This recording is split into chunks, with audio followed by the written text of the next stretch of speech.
Snow explodes upward.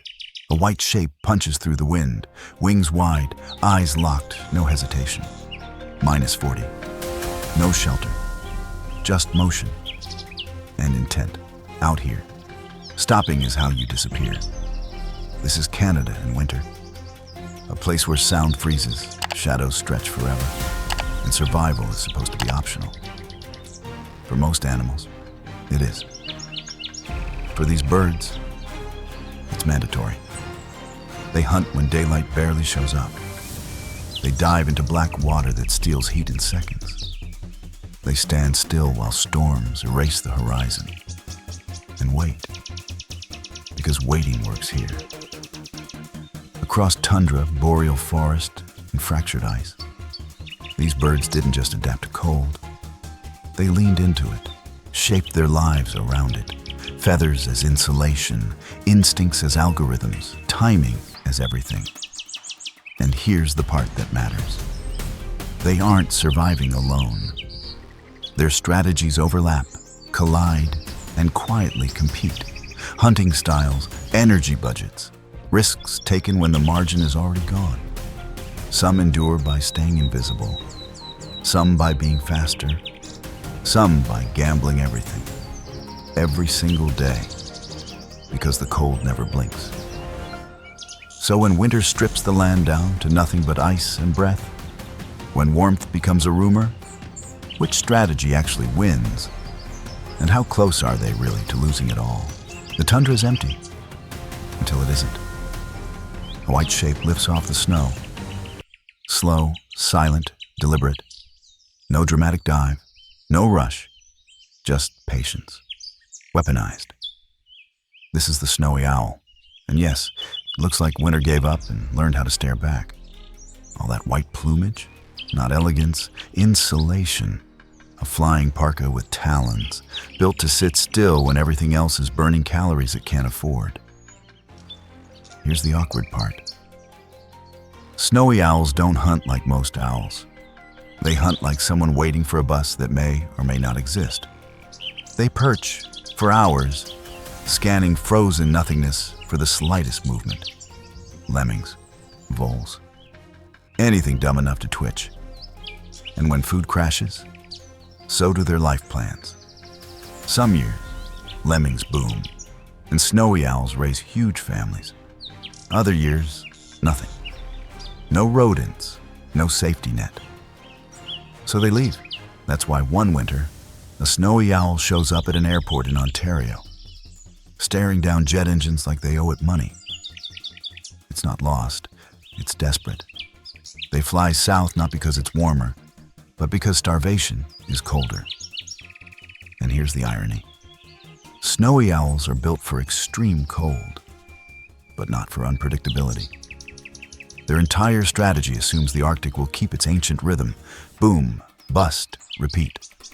Climate wobble breaks that rhythm, and patience stops paying rent. Still, when the wind howls and the ground turns to stone, they wait, because waiting has worked for thousands of winters. And when it doesn't, they move, not gracefully, not safely, but just far enough to survive another season and gamble again. The sky tightens. Wind cuts sideways. Then something moves, fast enough to scare the horizon. This is the falcon. The Arctic didn't make a bird. It made a missile, feathered, angry, and extremely focused. No hovering, no patience. This bird hunts like it has a deadline, because it does. Falcons don't wait for food to mess up. They chase it down across open tundra, pushing prey until exhaustion makes the decision for them. Ptarmigan try to disappear into snow. The falcon doesn't care, just goes faster. Wingbeats punching cold air until something gives. And here's the tax bill. Speed costs energy, a lot of it. Every hunt is a calculation, calories burned versus calories gained. And in Arctic winter, the margin is insulting. Missed too often, And you don't get a second job. You just get lighter, then weaker, then gone. Unlike owls, falcons don't have the luxury of waiting. They can't sit still for hours. Their metabolism won't allow it. So they commit. Fully, every chase and all-in bet made at sub-zero temperatures. Their feathers are dense. Their muscles are oversized. Their lungs pull oxygen like a performance engine in thin, frozen air. This isn't elegance, it's engineering. But here's the problem. The Arctic is changing its rules. Snow patterns shift. Prey timing slips. White-on-white camouflage stops lining up. And suddenly, the fastest hunter in the north is easier to spot and harder to feed. Still, when the wind howls and the tundra opens wide, the falcon launches anyway. Because slowing down isn't an option, because hesitation burns calories too. Out here, you don't survive by lasting longer. You survive by hitting harder. Before the cold notices you're alive. Nothing moves. Then the snow blinks and stands up. No wingbeat, no warning. Just a bird where terrain used to be, perfectly still, pretending this is normal. This is the rock ptarmigan. And yes, it looks like someone misplaced a chicken in the Arctic and dared it to complain. Short legs, round body, zero intimidation factor, unless you're winter itself. Because this bird doesn't outrun cold, it ignores it. Every feather shifts with the season, brown in summer, pure white in winter. Not fashion, survival. Camouflage so precise it vanishes while standing still. Predators scan right past it because the brain edits it out. Snow doesn't count as food. And the feet, that's the weird part. Feathered, fully, like built-in snowshoes, spreading weight, trapping heat, gripping ice. It walks across frozen rock like it paid rent there. Daily life is minimalist. No grand hunts, no dramatic flights, just scraping lichens, buds, and twigs out of a landscape that hates generosity. Calories are counted. Movement is optional. Excess motion is how you starve faster. When storms hit, real ones, the ptarmigan doesn't flee. It tunnels, straight into snowbanks, building insulated bunkers while the wind screams overhead. Predators circle. The bird naps because snow is warmer than air. Physics doing the heavy lifting. Here's the irony. This bird survives by staying boring, by blending in, by refusing to escalate. But when snow timing shifts, melts early, freezes late, camouflage misses its cue. White bird, brown ground. Suddenly invisible becomes obvious, and obvious doesn't last long. Still, when the tundra hardens and silence thickens, the ptarmigan stays, low, quiet, unimpressed. Because sometimes survival isn't speed or strength. It's knowing when not to move and letting winter forget you were ever there. The forest freezes. Sound dies. Then a silhouette locks in place, upright, alert, unblinking. Too still for comfort, too focused to be decorative.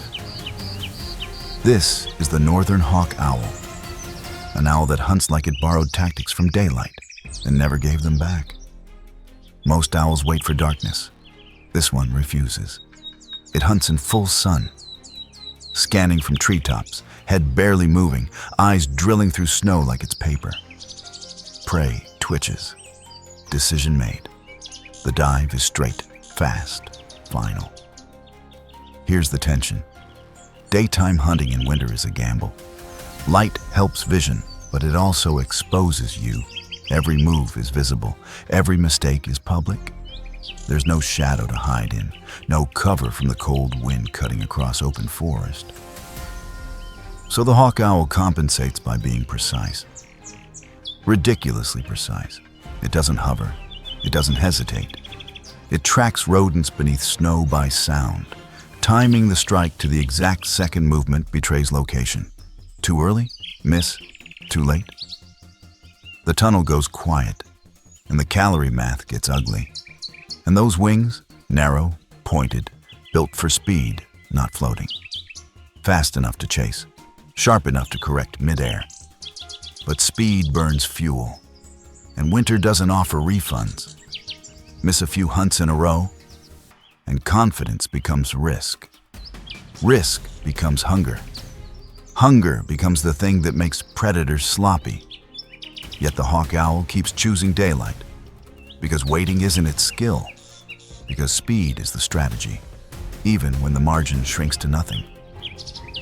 As forests thin, snowpacks soften, and silence breaks earlier each year, the rules shift, the timing slips, the advantage blurs. Still, when the sun rises over frozen spruce, one figure is already watching, unmoving, counting heartbeats. Because in this cold, hesitation is louder than flight, and the hawk owl never lets the forest hear it first. The forest holds its breath. A shadow drifts between trunks, slow, oversized, unreal. It doesn't rush, it doesn't flap much. It just arrives, like winter sent a representative. This is the great gray owl. And yes, it looks enormous. It isn't. Most of that bulk is feathers, layered, absurdly thick. A floating illusion designed to trap heat and buy time. Here's the quiet flex. This owl hunts what it can't see. Snowpack deep, rodents buried. Zero visual confirmation, just sound. The facial disc works like a satellite dish, funneling the tiniest rustle, the faintest scrape of claw against ice, straight to ears set at uneven heights. Depth, distance, exact coordinates calculated in silence. Then comes the drop, straight down through snow, sometimes more than a foot of it. Feet first, eyes closed at the last second. No adjustment mid-plunge, no backup plan. Either the math was right, or it wasn't. That's the disbelief part. It misses. A lot. But here's the trick. Energy conservation. Great gray owls fly low, glide often, perch patiently. Their entire lifestyle is built around not burning calories, because every dive costs more than it earns, unless it lands perfectly. This isn't power hunting, it's budgeting. And when food gets scarce, they don't panic. They sit longer, they listen harder, they wait because they can. Snow insulates sound. Deep cold sharpens it. And the owl leans into both, turning winter itself into an amplifier. But timing matters. Freeze-thaw cycles ruin acoustics. Soft snow lies, hard crusts echo wrong, and suddenly the math isn't trustworthy anymore. Still, when the forest goes quiet enough to feel loud, one shape hovers just above the drifts, still, listening. Because when you can hear through winter, you don't need to hurry. You just need the snow to tell the truth. The branch shakes, then explodes into motion. Wings, crests, soft whistles. It's not panic. It's coordination. Dozens of birds arriving like they planned this weeks ago. This is the bohemian waxwing. And yes, it looks like a decorative object that accidentally learned how to migrate. Silky feathers, perfect eyeliner, little red wax droplets on the wings, as if winter allowed one indulgence. Here's the problem. Pretty doesn't keep you warm. Calories do. Waxwings don't hunt, they don't pry, they binge. Their entire winter survival plan revolves around fruit, frozen berries clinging to trees long after everything else gave up. Mountain ash, juniper, crabapple, sugar, sugar, sugar, burned fast in bodies running like space heaters. They move in flocks because flocks find food faster. One bird locates a tree, suddenly the tree is gone, stripped clean in minutes, efficiency disguised as chaos. And then there's the awkward side effect. Fermentation. Frozen berries thaw. Sugar ferments. Alcohol happens. So yes, waxwings get drunk. Not metaphorically. Actually drunk, flying badly, misjudging landings, occasionally bouncing off things that weren't part of the plan. Winter is hard enough. Now add hangovers. But even that has a biological edge.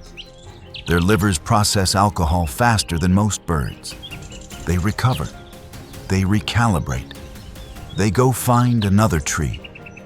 Because the fuel must keep coming. Here's the catch. Fruit supply is unpredictable. One storm knocks everything down early, and the buffet closes. Urban plantings help until they don't. Climate timing shifts. Berries rot instead of freeze. And the calendar stops lining up.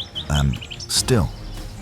When the cold locks the landscape into silence, you'll hear them first. Soft trills, wings brushing branches. Because in a season built on scarcity, the waxwing survives by finding sweetness where winter forgot to look, and eating it before anyone else notices. The field looks harmless, quiet. Then you notice the fence, decorated. Feathers, fur, bad decisions, all neatly displayed. This is the northern shrike. A songbird, technically, that woke up one winter and chose violence. Small body, soft gray feathers, black mask like it's trying to hide what it's about to do, and failing. Because this bird hunts like it has unresolved issues. Shrikes don't have talons strong enough to kill cleanly, so they improvise. They grab prey, mice, voles, small birds, and impale them on thorns, barbed wire, broken branches, not as decoration, as storage. Winter is long, meals are unpredictable, so the shrike turns the landscape into a freezer, caching food like a paranoid accountant preparing for an audit that never ends. Here's the dark comedy. The shrike sings, beautifully, while sitting next to a spike rack of former neighbors. And it gets worse, or better, depending on your tolerance for irony. Shrikes sometimes use impaled prey as bait. Leave it visible. Wait. When another bird investigates, surprise audit. Cold demands efficiency. The shrike delivers it, emotionally detached. Daily life is constant scanning. Perch, watch, drop fast. Wings snapping shut at the last second. Then the awkward part. Dragging something nearly its own weight back to a spike like it's hauling groceries uphill. Energy math here is brutal. Miss too often. You burn calories you can't replace. Cash too much, and scavengers steal your retirement plan. And climate timing? Snow cover changes hunting angles. Freeze-thaw cycles erase scent trails. Prey behavior shifts, and the shrike's murder pantry becomes harder to restock. Still, when winter strips politeness from survival, this bird doesn't pretend. It adapts. Sharply. Literally. Because in a frozen world where softness fails, the shrike survives by being small, efficient, and just unsettling enough that no one forgets what it's capable of. The wind scrapes the ground. Nothing moves. Then a clump of snow exhales, softly, and a bird steps out like it was never gone. This is the willow ptarmigan, close cousin to the rock ptarmigan, but with a different job description. Survive where shrubs still pretend to exist. Low willows, frozen buds, just enough structure to matter.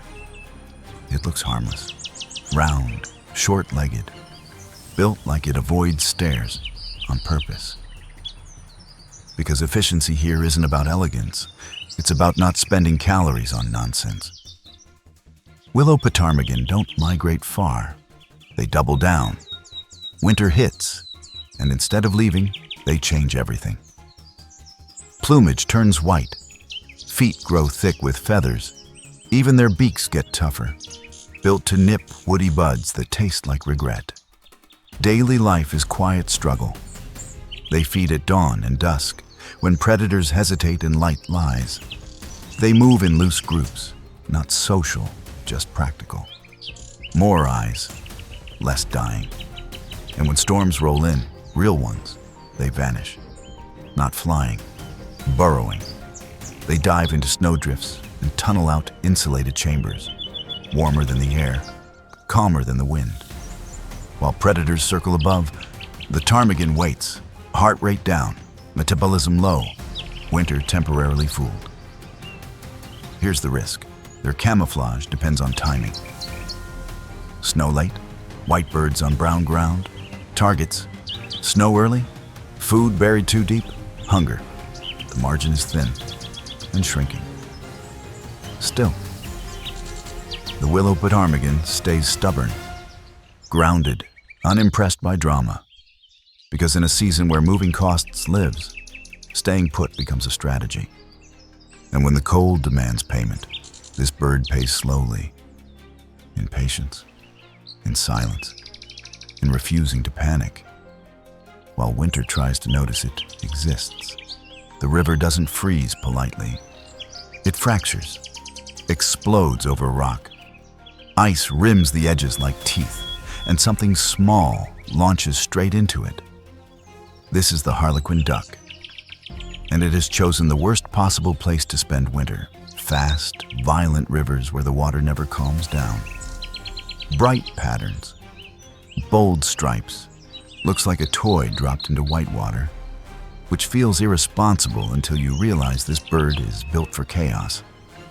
Short wings, dense body, low center of gravity. Everything about it says, "Don't flip me." While other ducks flee south, harlequins stay and surf. They ride standing waves like professionals who forgot fear was an option. Dive after dive, underwater, in current strong enough to rip heat from exposed skin in seconds. Why? Food. Aquatic insects cling to rocks in these rapids, larvae, crustaceans, things that don't get swept away. The duck times each dive between surges, enters fast, grips with feet, feeds quickly, exits before the river collects rent. This is not relaxed foraging. This is sprint eating. Miss the timing? You get tumbled, pinned, dragged downstream like a leaf with commitment issues. Energy math here is brutal. Cold water drains heat instantly. So harlequins burn calories constantly, diving, preening, shivering between waves. They survive by eating non-stop and by wearing one of the densest feather coats in the bird world, waterproofed obsessively, because one leak is the end. Pairs often stay together through winter, not romance, logistics, eyes watching, timing shared. One mistake noticed early is one mistake not repeated. But here's the edge. Rivers change, hydro dams, ice timing shifts, flow patterns break, and suddenly the wave that always worked doesn't. Still, in a river that never slows down, the harlequin duck commits again. Launch, dive, cling. Because in winter, stillness isn't safe. Movement is, as long as you move exactly right. The ice creaks. Black water opens for seconds, and something drops straight in. No hesitation, no testing the temperature, just commitment, and a splash that vanishes almost immediately.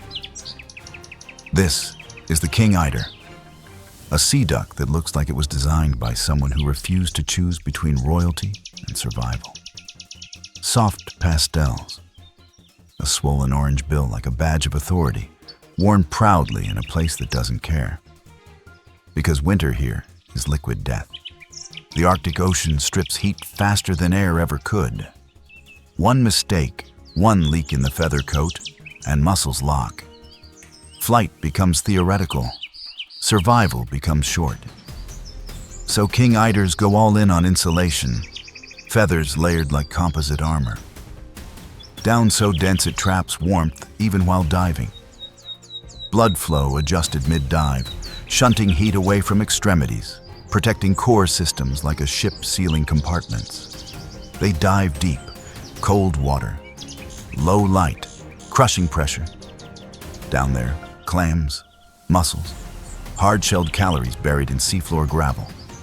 The duck pries them loose, swallows whole, and lets a muscular gizzard do the demolition later. No chewing, no mercy. Between dives, they raft together, hundreds at a time, bodies touching, sharing windbreaks, trading warmth like a quiet agreement. Not social, strategic. Here's the gamble. Sea ice timing matters. Too much ice, and feeding gaps close. Too little, storms hit harder, waves steal energy, resting space disappears. The balance is delicate and increasingly unreliable. Still, when the ocean fractures and steam rises into polar air, the king eider dives again. Because turning back isn't an option. Because this bird didn't adapt to winter, it accepted it and learned how to breathe inside it. The sea is black glass. Wind rips spray sideways. Then a bird laughs out loud and disappears beneath the surface like this is all very funny. This is the long-tailed duck. And yes, it sounds like it's mocking winter. That yodeling call? Not confidence, momentum. Because this bird lives where mistakes don't get corrected. Long-tailed ducks spend winter offshore, in open Arctic water, riding swells that would exhaust larger birds in minutes. They dive constantly. Deep, fast, relentless, chasing crustaceans and mollusks along the seafloor, while waves try to rearrange everything above them. Here's the misery math. Cold water drains heat instantly. Rough seas drain energy. Diving drains oxygen. So the duck compensates by being absurdly efficient. Wings tucked, body angled like a torpedo. Feet drive the dive while wings stay folded, less drag, less wasted effort. They reach depths most ducks won't even attempt. Grab food and rocket back up before the ocean notices. That long tail? Not decoration. It stabilizes turns underwater, like a rudder slapped onto a living missile. Awkward in flight, perfect below the surface. Between dives, they don't relax. They bob. Constant motion, because stopping means waves win. They raft together for the same reason sailors do. Shared windbreaks, shared vigilance, shared suffering. No romance here, just endurance. But timing is everything. Ice shifts close feeding lanes. Storms stack unpredictably. Energy budgets shrink, and there's no land fallback waiting politely nearby. Still, the duck keeps calling, keeps diving, keeps laughing into gale force wind. Because some birds survive winter by hiding from it, and some survive by refusing to treat it seriously, as long as the next dive pays off. The sea heaves, ice grinds. Then a black and white shape launches from the surface, flaps hard, and immediately regrets choosing air. This is the thick-billed murre, a bird that looks like it was built for land, forced into the ocean, and somehow made it work anyway. Short wings, heavy body, standing upright like a confused penguin that remembered how to fly. Barely. Flight is expensive here, awkward, desperate. But underwater, different story. Murre wings aren't for soaring. They're for swimming. Every dive turns flight muscles into flippers, beating through near-freezing water with brute persistence. They chase fish deep, cold, dark, pressure stacking with every meter. This isn't a quick dip. It's a pursuit. They burn oxygen fast, heart rate controlled, blood chemistry tuned, staying down long enough to corner prey against the sea floor. Then they shoot back up, lungs screaming, just in time to breathe and do it again. and they do this all day. Between dives, murres pack together on ice edges, shoulder to shoulder, bodies pressed tight like commuters who didn't ask for this commute. Not friendly. Necessary. The irony. They're terrible on land. Clumsy takeoffs. Limited options. If ice closes leads too fast, they're trapped. If storms break ice apart, resting platforms vanish. The margin is cruelly narrow. Still, when the ocean fractures and fish slip beneath the ice, the murre follows. Again and again. Because in this cold, elegance is optional. Efficiency is everything. And the thick-billed murre survives winter by accepting one brutal truth. Flying is a tax. Diving is the job. And quitting isn't covered. The forest looks dead. Gray trunks, frozen silence. Then the bark twitches and starts screaming. This is the three-toed woodpecker, a bird that specializes in trees everyone else has already written off. It's smaller than you expect. Muted colors, no flashy helmet, just 3 toes, which sounds like a defect until you realize it's an upgrade. Fewer toes mean better grip on vertical, icy bark. Like winter issued a patch update and this bird installed it early. While most birds panic when insects vanish, this one waits for disaster. Fire-killed trees, beetle-infested spruce, frozen trunks packed with larvae that can't escape, protein locked in wood. The woodpecker listens, not for movement, for hollowness. It taps lightly, testing resonance like a contractor checking bad drywall. Then drills, slow, deliberate, energy efficient. No frantic hammering. That wastes calories, and winter charges interest. Here's the quiet flex. 3-toed woodpeckers lower their metabolism in deep cold. Heart rate drops, activity narrows.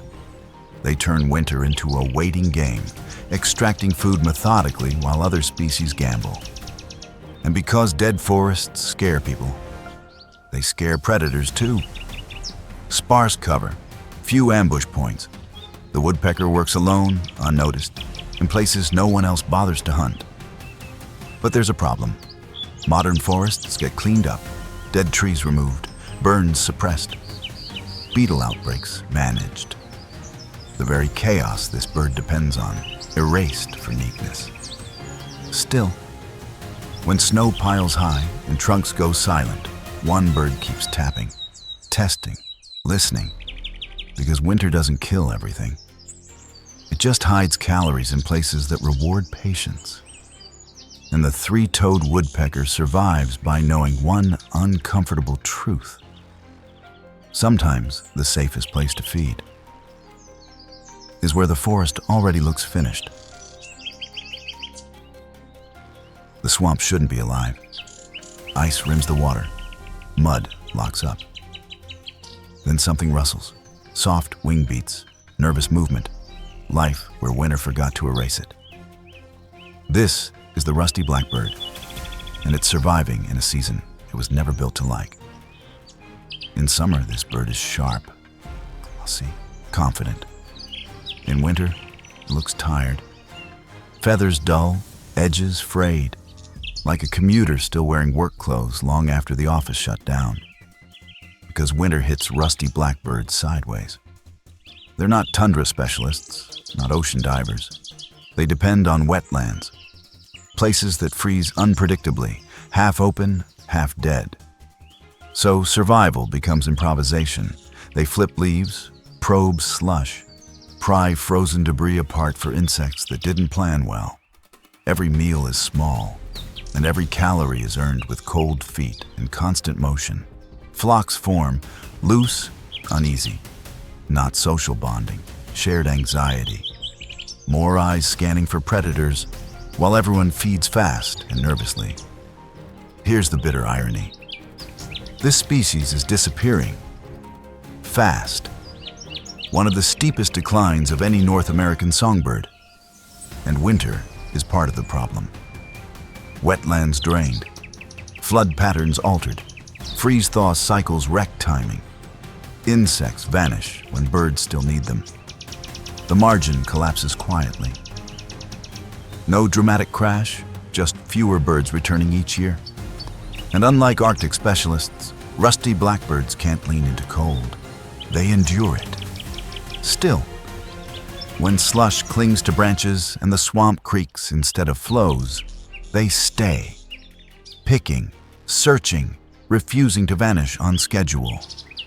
Because sometimes survival isn't dominance or adaptation. It's persistence, messy, uncelebrated.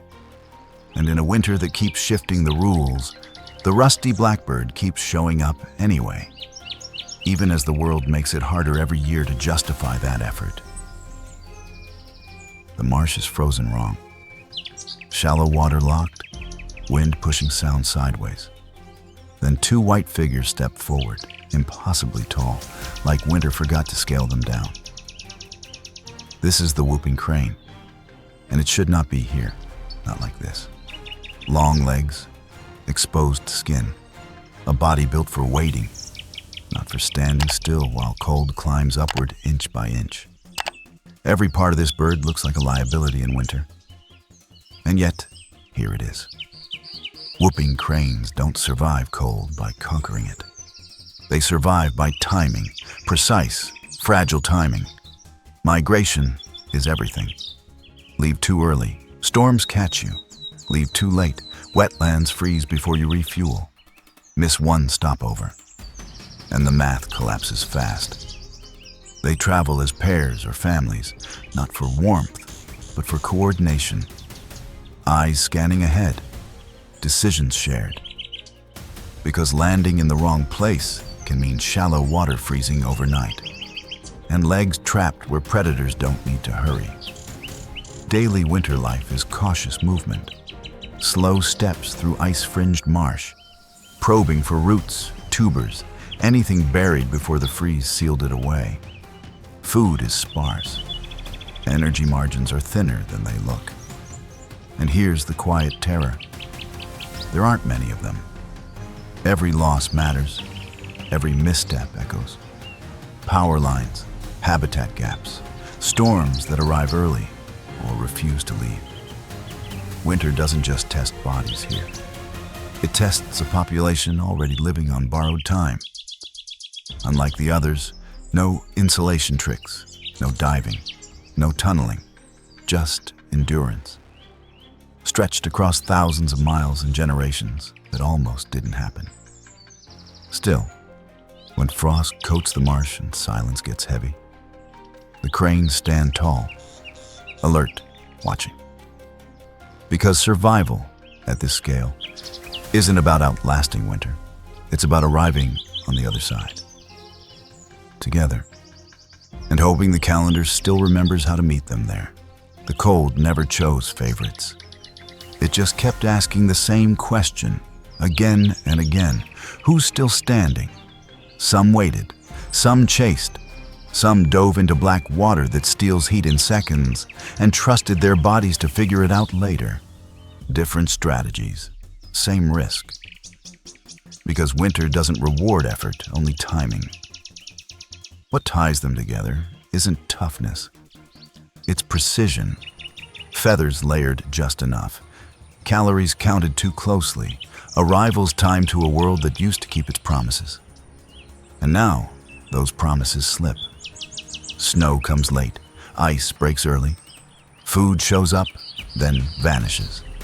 On a calendar that no longer asks permission. The margin shrinks, quietly, without drama, without warning. These birds still survive, still fly, still dive, still wait, because that's what evolution taught them to do. But here's the part winter never explains. At what point does adaptation stop being enough? And how many perfect decisions can even the best survivors make? Before the cold finally notices they're still here.